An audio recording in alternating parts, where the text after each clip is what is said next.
Welcome to Dental and Ayurveda, a channel for basic dental and Ayurvedic sciences. Our today's chapter is fever or pyrexia or febrile and आज हम इसकी topics में देखेंगे fever की definition, इसकी etiology, इसके causes, कुछ terminologies जो फीवर में यूज़ होती है, इसके टाइप्स एंड इसके इन्वेस्टिगेशंस। हेलो दोस्तों, आज हम पढ़ने वाले हैं फीवर एंड इसके अंदर हम पढ़ेंगे इसकी definition, causes, mechanism, clinical features, terminology, types of fever, rigor and investigations. ये वीडियो समझने के लिए बहुत ही अच्छा होने वाला है। So let's get started. Definition. Fever की डेफिनेशन होती है कि हाइपोथैलेमस का जो थर्मोस्टेट है उसका जो सेट पॉइंट होता है, temperature set point, that is normal body temperature which is 98.6 degree Fahrenheit या 37 डिग्री सेल्सियस। तो जब उससे वो सेट पॉइंट बढ़ जाता है किसी भी वजह से, जो हम आगे डिस्कस करने वाले हैं, तो जो हाइपोथैलेमस का सेट पॉइंट जब बढ़ता है तो that is called as fever. So the literal definition would be regulated elevation in body temperature above the customary set point of hypothermic thermostat. Normal जो टेक्स्ट बुक्स में ये जो डेटा रहता है वो क्या रहता है, body temperature more than 100.4 degree Fahrenheit या 38 degree Celsius is called as fever. तो ये हो गई अपनी डेफिनेशन। नॉर्मली ये रहता है कि फीवर जो है, हम इसे बोलते हैं कि कोई डिजीज नहीं है, but mostly it is a sign of a disease. कि मतलब अगर आपको फीवर है तो ये एक साइन है कि आपकी कोई और बीमारी हो सकती है। तो कॉजेज, हम नेक्स्ट पॉइंट पे चलते हैं। कॉजेज, किसके कॉजेज क्या है, किस वजह से होता है, इसे ही अपन इटियोलॉजी भी बोल सकते हैं, that is why of disease. तो first point, that is infections. Infections की वजह से फीवर आता है, हमें कभी ना कभी आया ही है। फॉर एग्जाम्पल कोई सेप्सिस हो गया, sepsis means infection in blood, like malaria, dengue etcetera. ठीक है। सेकेंड पॉइंट है मेलिग्नेंसी। मेलिग्नेंसी मतलब cancerous stage, so that is a very dangerous state of cancer. For example, lymphoma, leukemia, solid tumors की condition में fever आ जाता है। Third है allergic reactions. कोई भी एलर्जी हुई किसी से, पोलन, डस्ट वगैरह, तो भी फीवर आ जाता है। Fourth point, heat stroke and dehydration. अगर बहुत ज्यादा लू लग गई है या फिर डिहाइड्रेशन हो गया, बॉडी में वाटर लॉस बहुत ज्यादा हो गया, तो भी फीवर आ जाता है। फिफ्थ पॉइंट है surgical trauma and crushing injuries and hypoxia. Surgical trauma की हम बात करें कि एकदम से कोई सर्जरी हुई है, बहुत ज्यादा ब्लड का लॉस हो गया है, या फिर कोई बहुत ज्यादा बड़ी इंजरी हो गई है, उस वजह से फीवर आ सकता है। हाइपोक्सिया का क्या मतलब है कि low oxygen level in the blood, उसकी वजह से भी फीवर आ जाता है। सिक्स क्या होता है, हम आगे पढ़ेंगे कि ये क्यों आता है, मैकेनिज्म सब पूरा इंक्लूडेड है इसी वीडियो में सब कुछ।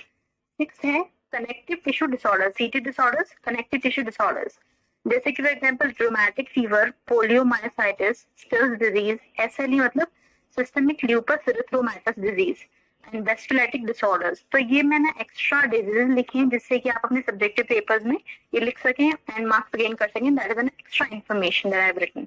ओके, है ना। तो इन सारी डिजीजेस की वजह से फीवर आता है। सेवेंथ है ड्रग रिएक्शंस। आपने कोई ड्रग ली, ठीक है, तो उसकी अगर वो रिएक्ट कर रही है आपको, तो उसके वजह से फीवर आ जाता है। ठीक है। या फिर जो थायराइड हार्मोन है, ठीक है, वो जब बहुत ज्यादा बढ़ जाता है तो भी फीवर आ जाता है। कोई लिवर डिजीज हो गई, उसकी वजह से फीवर आ जाता है। हम इन्वेस्टिगेशंस में पढ़ेंगे आगे कि फीवर के कॉजेज जानने के लिए इन्वेस्टिगेट हम करते हैं लिवर के फंक्शंस को भी। तो थायराइड क्या होता है, जब थायराइड ग्लैंड का सिक्रेशन ज्यादा रहता है तो उसकी वजह से फीवर आता है। कोई लिवर डिजीज हो तब भी फीवर आ जाता है। ठीक। तो हमने अभी तक देखा कि फीवर की क्या डेफिनेशन है और उसके क्या क्या कॉजेज हैं, इटियोलॉजी क्या है। एंड नाउ हम देखेंगे कि मैकेनिज्म क्या है फीवर की, कैसे होता है। ठीक। तो पहली बात ये है कि फीवर जो है, it is an effective way जिससे कि वो हमारे बॉडी के इन्फेक्शंस को फाइट करता है, जो बॉडी यूज करती है फीवर को।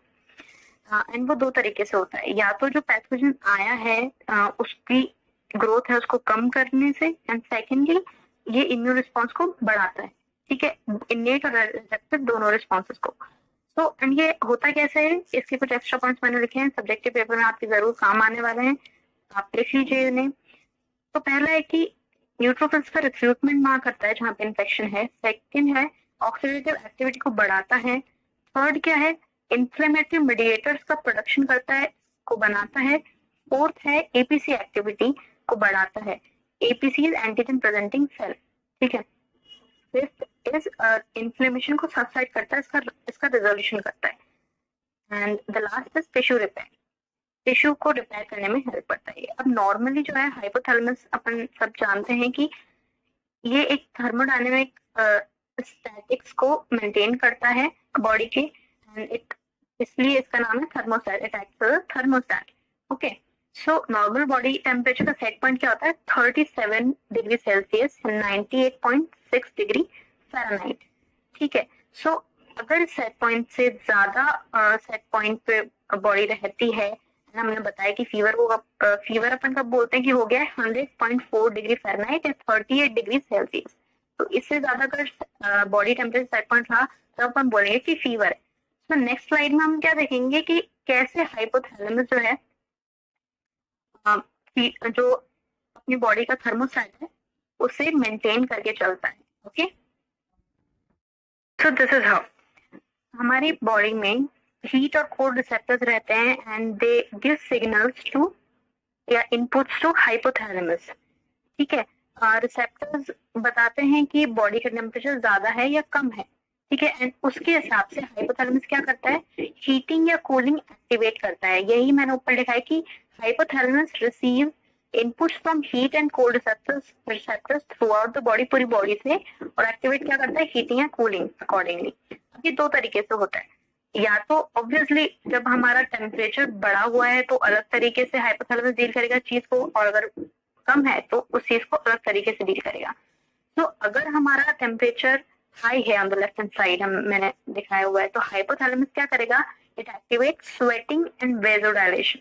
वेजोडाइलेशन का मतलब हमें पता है कि ब्लड वेसल्स थोड़ी डायलेट हो जाती हैं, जिससे कि सरफेस एरिया बढ़ जाता है आउटर एनवायरनमेंट से उनका, और जो हीट एक्सचेंज है वो इजिली हो जाता है। And sweating also creates a cooling effect, ठीक है। एंड इससे हमारा जो बॉडी टेम्परेचर वो वापस नॉर्मलाइज हो जाता है।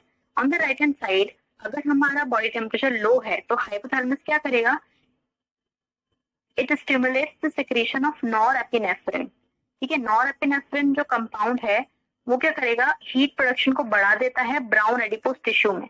ब्राउन एडिपोज टिश्यू हमें पता है कि दो टाइप के एडिपोज टिश्यू होता है, व्हाइट एंड ब्राउन।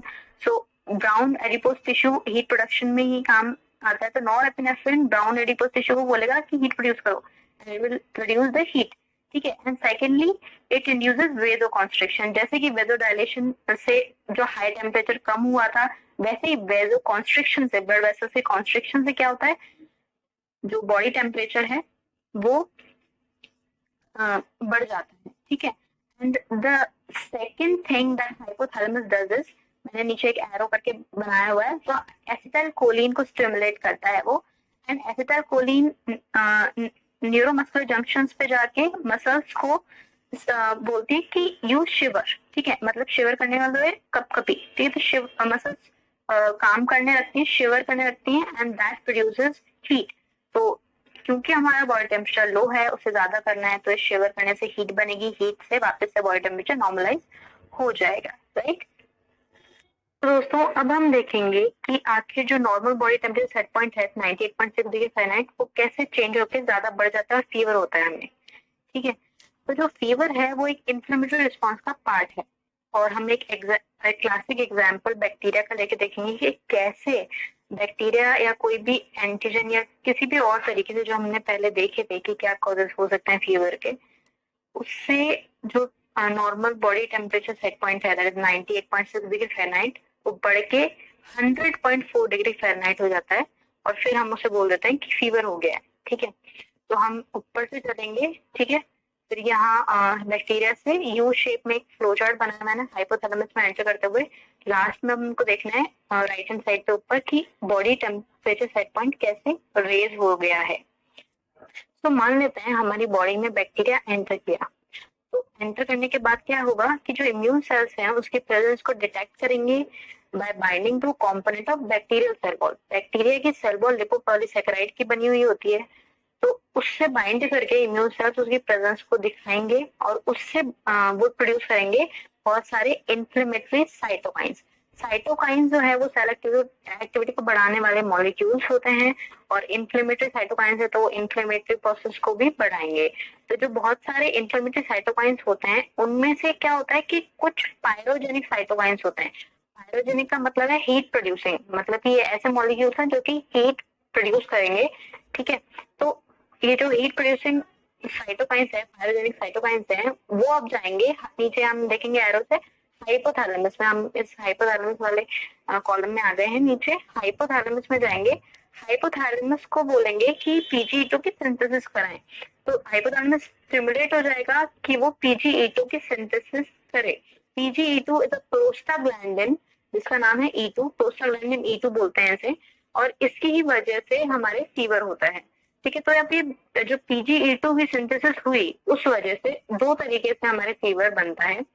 एक तरीका ये है कि PGE2 थर्मो रेगुलेटरी न्यूरॉन्स पे एक्ट करेगा और जो बॉडी टेम्परेचर सेट पॉइंट है दैट इज 98.6 डिग्री फ़ारेनहाइट उसे बढ़ाएगा। ठीक है, दूसरा तरीका क्या है कि वेजोमोटर रिस्पांस को बहुत ही ज्यादा बढ़ा देते हैं। ये जो दो एरो मैंने लिखे हैं दैट इज बहुत ज्यादा बढ़ा देते हैं वेजोमोटर रिस्पांस को। PGE2 दो तरीके से बॉडी टेम्परेचर सेट पॉइंट को बढ़ाता है और फीवर कॉज करता है। अगर PGE2 नहीं होगा तो फीवर नहीं होगा। तो गाइस जब इन्फेक्शन खत्म हो जाएगा, क्लियर हो जाएगा, लाइक इम्यून सेल्स बैक्टीरिया को मार देंगे पूरी तरीके से, तो कोई भी इन्फ्लेमेटरी साइटोकाइंस नहीं बनेंगे। इन्फ्लेमेटरी साइटोकाइंस नहीं बनेंगे तो पायरोजेनिक साइटोकाइंस भी प्रोड्यूस नहीं होंगे, ना ही वो हाइपोथैलेमस को स्टिमुलेट करेंगे कि PGE2 की सिंथेसिस करो, और ना ही जो बॉडी टेम्परेचर सेट पॉइंट है वो बढ़ेगा। तो जब इन्फेक्शन खत्म हो जाता है, क्लियर हो जाता है, तो कोई PGE2 नहीं रहता। उससे क्या होता है कि नॉर्मल बॉडी टेम्परेचर वापस से आ जाता है। अब वो कैसा आता है वो हमने पिछली स्लाइड में देखा था कि जब बॉडी टेम्परेचर हाई होता है तो हाइपोथैलेमस क्या करता है, स्वेटिंग और वेजोडायलेशन से उस बॉडी टेम्परेचर को कम करने की कोशिश करता है।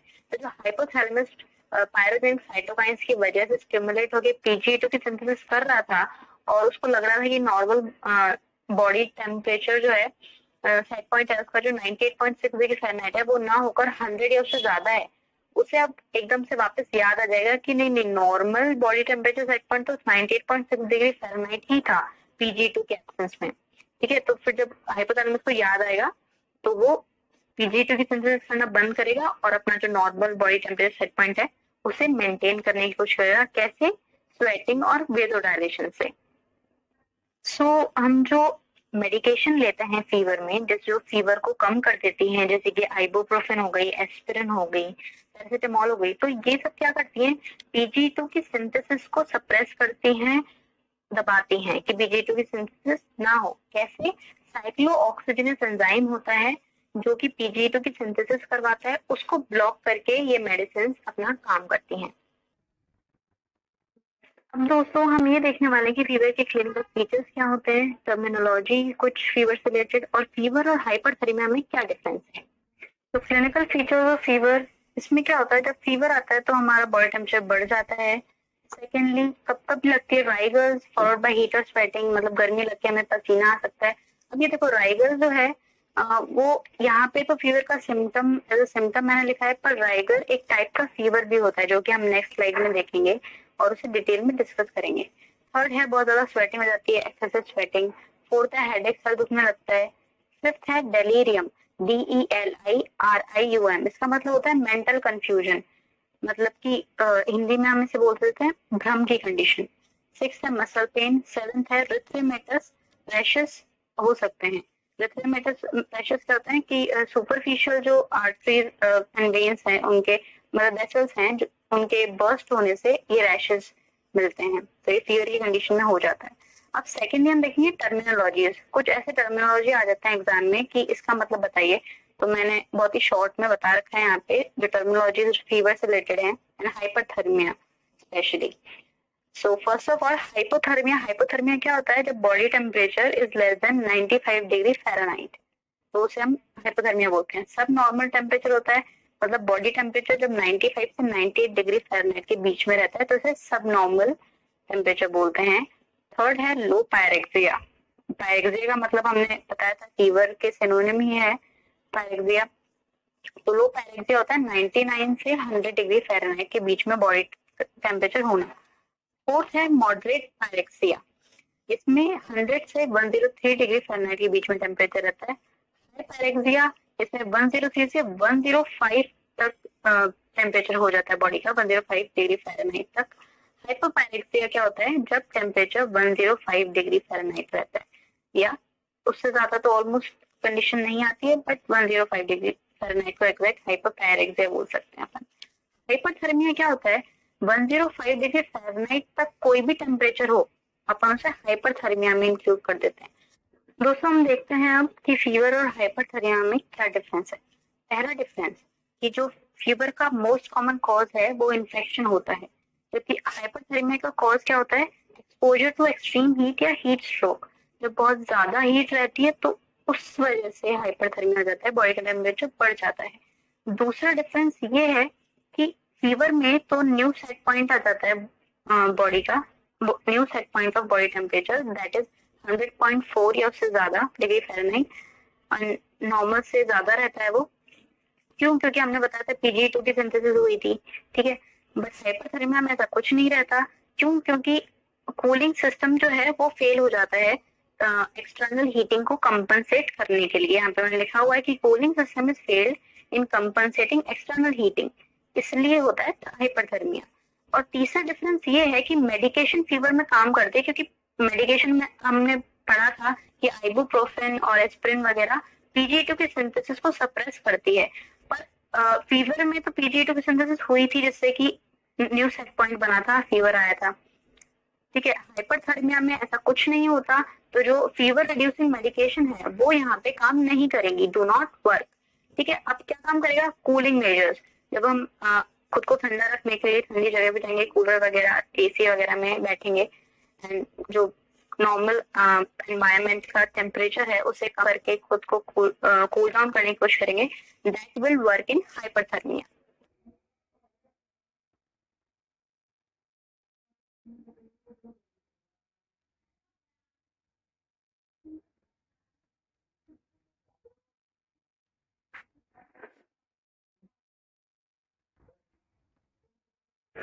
अब दोस्तों हम डिस्कस करने वाले हैं टाइप्स ऑफ फीवर, कि फीवर के टाइप्स क्या होते हैं, तो फटाफट देख लेते हैं हम। पहला है ऑनसेट या इन्वेजन। जैसे जब टेम्परेचर बढ़ने की कंडीशन में रहता है तो उसे हम बोलते हैं ऑनसेट या इन्वेजन। सेकंड है फेस्टिजियम या स्टेडियम। ये इम्पोर्टेंट है टाइप फीवर का, क्योंकि यहाँ से नॉर्मली क्वेश्चन बनते हैं। इसमें क्या होता है, जब टेम्परेचर बहुत ज्यादा बढ़ जाता है, मैक्सिमम पहुंच जाता है 104 105 डिग्री फ़ारेनहाइट, और वहां पे जाके स्टेबल रहता है, कांस्टेंट हो जाता है वहां पे, मतलब फिर ना बढ़ता है ना घटता है, वहीं रहता है, दैट इज कॉल्ड स्टेडियम या फेस्टिजियम स्टेज ऑफ फीवर। थर्ड है डिक्लाइन या डेफरवेसेंस। अब डिक्लाइन का मतलब क्या है, कम होना, डेफरवेसेंस का भी कम होना। तो इसमें क्या होता है कि एलिवेटेड टेम्परेचर जो है वापस से नॉर्मल की तरफ बढ़ता है, वापस से रिटर्न होता है नॉर्मल टेम्परेचर की तरफ। अब ये दो तरीके से होता है, क्राइसिस और लाइसिस। क्राइसिस में भी दो तरीके से जो एलिवेटेड टेम्परेचर है वो कम हो जाता है, नॉर्मल हो जाता है। कैसे, ट्रू क्राइसिस और फॉल्स क्राइसिस। ट्रू क्राइसिस होता है कि भाई ऑब्वियसली जब टेम्परेचर कम होगा तो पेशेंट की कंडीशन भी इम्प्रूव होनी चाहिए, तो उसे बोलता है अपन ट्रू क्राइसिस। पर टेम्परेचर तो कम हो गया बट पेशेंट की कंडीशन ही इम्प्रूव नहीं हो रही है, मतलब स्टिल उसमें जो फीवर के सिम्टम्स है, हेडेक वगैरह, मसल पेन वगैरह वो है, तो that is called false crisis. और जो सेकंड टाइप है डिक्लाइन का, दैट इज लाइसिस, कि इसमें क्या होता है, जिगजैग मैनर में टेम्परेचर डिक्रीज होता है। अब जिगजैग मैनर क्या होता है, फॉर एग्जांपल 105 था टेम्परेचर पहले, तो उससे कम होके 103 हुआ, फिर बढ़ के 102, फिर कम होके 99, फिर 100, ऐसे जिगजैग मैनर में करके नॉर्मल टेम्परेचर तक आता है एलिवेटेड टेम्परेचर। फोर्थ है रेमिटेंट फीवर। इसमें क्या होता है कि हम मॉर्निंग और इवनिंग में अलग अलग टेम्परेचर लेते हैं, एंड अगर उसका डिफरेंस 2 डिग्री से ज़्यादा है तो उसे बोलते हैं हम रेमिटेंट फीवर, और ये नॉर्मल की तरफ रिटर्न हो जाता है। यही मैंने लिखा है, temperature variation is seen between morning and evening fever for more than 2 degree Celsius, returns to normal. Fifth है इंटरमिटेंट और क्वार्टिडियन फीवर। अब इसमें क्या होता है कि नॉर्मल या सब नॉर्मल टेम्परेचर से राइज हो गया, हाई टेम्परेचर आता है पहले, उसके बाद वापस से नॉर्मल हो जाता है एक रेगुलर इंटरवल में। यहाँ पे रेगुलर इंटरवल मोस्ट इम्पॉर्टेंट है। जैसे फॉर एग्जांपल मलेरिया में ऐसा देखा जाता है कि आपको 2 दिन में एक बार फीवर आ रहा है या 3 दिन में एक बार फीवर आ रहा है, तो उसका एक रेगुलर इंटरवल है कि कब आएगा फीवर एंड कब नहीं। ठीक। 6 है इनवर्स फीवर। नॉर्मली देखा जाता है कि इवनिंग में ज़्यादा रहता है फीवर एंड मॉर्निंग में कम, पर अगर उल्टा रहे, इनवर्स मतलब उल्टा, तो अगर मॉर्निंग में ज़्यादा रहे टेम्परेचर और इवनिंग में कम रहे, लो रहे, तो उसे हम इनवर्स फीवर बोलते हैं। 7th है हैक्टिक या स्विंगिंग फीवर। इसमें अगर हाईएस्ट या लोएस्ट टेम्परेचर है जो दिन का, उसमें बहुत ही ज़्यादा डिफरेंस अगर हमें नज़र आता है।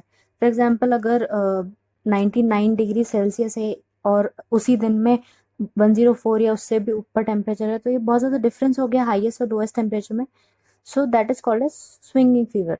9th एंड मोस्ट इंपॉर्टेंट है राइगर।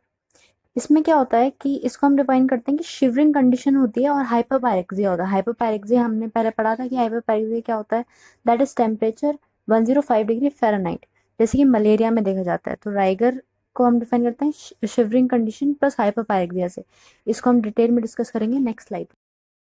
सो दोस्तों, राइगर की लिटरल डेफिनेशन होती है a sudden paroxysmal shaking chills during a febrile disease. मतलब क्या है कि एक बहुत ज़्यादा तुरंत और अनकंट्रोलेबल, मतलब जिसको कंट्रोल नहीं किया जा सके, वैसे अगर कपकपी लगती है, शेकिंग चिल्स मतलब कपकपी during a febrile disease. Febrile का मतलब आपको पता ही है, फीवर का ही एक पर्याय है, सिनोनिम है ये। तो किसी भी फीवर की कंडीशन में अगर कपकपी लगे और वो अनकंट्रोलेबल हो, पैरोक्सिस्मल मतलब अनकंट्रोलेबल, सडन मतलब तुरंत, तो उसे हम राइगर बोलते हैं। For example malaria, dengue, viral infection, इसमें राइगर आता है। एंड एक नेक्स्ट पॉइंट एक और ऐड किया है मैंने इसमें कि रेस्पिरेटरी अल्कलोसिस भी हो जाता है राइगर में, क्योंकि हाइपर वेंटिलेशन होता है। रेस्पिरेटरी अल्कलोसिस मीन्स कि जो ब्लड की एसिड बेस बैलेंस है, होम्योस्टेसिस है, वो गड़बड़ा जाता है और पीएच जो है वो 7.45 से भी आगे चला जाता है, उससे बढ़ जाता है एंड एल्कलाइन हो जाता है ब्लड। सो ये राइगर की वजह से होता है और इस कंडीशन में CO2 जो है वो काफ़ी कम हो जाती है बॉडी में। That leads to respiratory alkalosis. So दोस्तों, राइगर की 3 स्टेज होती हैं, cold chill stage, hot febrile stage और स्वेटिंग स्टेज। इन तीनों को हमने इस बेसिस पे डिवाइड किया है कि शिवरिंग हो रही है यानी कपकपी लग रही है यानी, टेम्परेचर कितना है और स्वेटिंग हो रही है या नहीं। पहला है कोल्ड चिल स्टेज। ठीक। तो इसमें अनकंट्रोल शिवरिंग होती है, मतलब कि बिना कंट्रोल के कपकपी लगती है। ठीक है। टैकीकार्डिया, हार्ट बीट बढ़ जाती है, ठंड लगती है, चिल्स लगती है और टेम्परेचर रहता है 103 डिग्री फ़ारेनहाइट। इसके लिए अपन क्या कर सकते हैं, पेशेंट को, अगर पेशेंट कोल्ड चिल स्टेज में है तो इसके लिए चिकित्सा होगी, हम वार्म ब्लैंकेट से कवर करेंगे, मतलब कि कुछ गर्म कंबल वगैरह से कवर करेंगे और उसे गर्म पेय पदार्थ देंगे, वार्म ड्रिंक्स देंगे। सेकंड है हॉट या फेब्राइल स्टेज। हॉट से पता चल रहा है कि बहुत ज़्यादा गर्म रहेगी बॉडी और बेचैनी रहेगी उसकी वजह से, हॉट ड्राई रेस्टलेसनेस। यहाँ पे कपकपी नहीं होती है, शिवरिंग नहीं होती है, पर प्यास और हॉट ड्राई रहती है बॉडी और बेचैनी भी काफ़ी ज़्यादा रहती है। टेम्परेचर रहता है 105 डिग्री फ़ारेनहाइट या फिर उससे ज़्यादा। अब इस कंडीशन में अपन क्या करते हैं, हम कोई भी जो गर्म कपड़े हैं, कंबल वगैरह हैं, वो हटा देते हैं और कोल्ड स्पॉन्जिंग करते हैं, मतलब कि गीली पट्टी करते हैं। थर्ड है स्वेटिंग स्टेज। इसमें स्वेटिंग बहुत ज़्यादा होती है और ये डेंजरस होता है क्योंकि डिहाइड्रेशन की वजह से हमें शॉक भी लग सकता है। ठीक है। थर्ड है टेम्परेचर डिक्रीज रहता है पर पल्स इंप्रूव हो जाती है। ठीक है। स्वेटिंग में क्या रहता है, टेम्परेचर डिक्रीज हो गया है, पल्स भी इंप्रूव हो गई है, बट स्वेटिंग बहुत ज़्यादा हो रही है तो शॉक लग सकता है। इसमें रेमेडी क्या रहेगी अपनी, क्या कर सकते हैं, हम पेशेंट को ड्राई अप करेंगे और हाई कैलोरी डाइट और फ्लूइड इनटेक देंगे उसे। ठीक है। स्वेटिंग हो रही है तो स्वेटिंग से डिहाइड्रेशन के चांसेस बनते हैं, तो इसलिए उसमें फ्लूइड और हाई कैलोरी डाइट ज़रूरी है। Now our last topic is investigations. So दोस्तों, फीवर का कारण जानने के लिए जो हम टेस्ट कर सकते हैं वो इन्वेस्टिगेशंस में हम देखेंगे। पहला है temperature should be accurate. Temperature जो हमने लिया है वो सटीक होना चाहिए, हमारे जो इंस्ट्रूमेंट्स हैं वो बिल्कुल सही होने चाहिए। सेकंड है maintain 4 hour temperature chart core and peripheral. मतलब कि एक दिन में 4 घंटे के अंतराल में हमें टेम्परेचर चार्ट बनाना चाहिए, टेम्परेचर लेना चाहिए एंड रिकॉर्ड करना चाहिए, both core and peripheral. Core temperature होता है जब ओरल से हम लेते हैं, एंड पेरिफेरल कोई और जगह से, आर्मपिट या ब्रेकियल आर्टरी पे रख के डिवाइस को। एंड थर्ड है total blood count and DLC हम चेक करते हैं। इसमें जो ल्यूकोसाइट काउंट है वो बढ़ा रहता है, और अगर इन्फेक्शन है और उसकी वजह से फीवर आया है तो ईओसिनोफिल्स जो हैं वो बढ़ी रहती हैं। फोर्थ है ESR, जो एरिथ्रोसाइटिक सेडिमेंटेशन रेट है वो बढ़ जाती है। Fifth is C reactive protein, ये प्रोटीन लिवर बनाता है और अगर इन्फ्लेमेशन या इन्फेक्शन है तो इसका लेवल बढ़ जाता है। Sixth is liver function test and serum ferritin test, अगर डेंगू फीवर या और कोई फीवर है उसमें लिवर फंक्शन चेंज हो जाते हैं एंड सीरम फेरेटिन लेवल भी चेंज हो जाता है। सेवेंथ है मलेरियल पैरासाइट ब्लड फिल्म्स, अगर हमें चार्ट टेम्परेचर चार्ट में ये दिखा है कि 2 या 3 दिन से या 4 दिन से बुखार आ रहा है तो हम मलेरिया का टेस्ट कर सकते हैं। एट्थ है ब्लड ग्लूकोज लेवल जो बढ़ जाता है फीवर में। नाइन्थ इज USG, सोनोग्राफी से, जो अल्ट्रासोनोग्राफी है उससे हम डेंगू फीवर का पता लगाते हैं। 10th इज इलेक्ट्रोकार्डियोग्राम, अगर फीवर के साथ चेस्ट पेन है तो हम ECG करवाते हैं जिससे कि मायोकार्डियल इन्फार्क्शन या और जो कार्डियक मायोपैथीज हैं उनका पता लगता है। 11th इज एक्सरे चेस्ट, अगर परसिस्टेंट कफ है, फीवर है, चेस्ट पेन या कोई इंजरी है तो उससे हम लंग कंडीशंस का पता लगाते हैं और निमोनिया, एम्फाइसेमा जैसी कंडीशंस को डायग्नोस करते हैं। So thank you for watching. हमारे रेडी टू रीड नोट्स इसी चैप्टर के इंस्टाग्राम चैनल पे अवेलेबल है, जिसका लिंक डिस्क्रिप्शन बॉक्स में दे दिया गया है।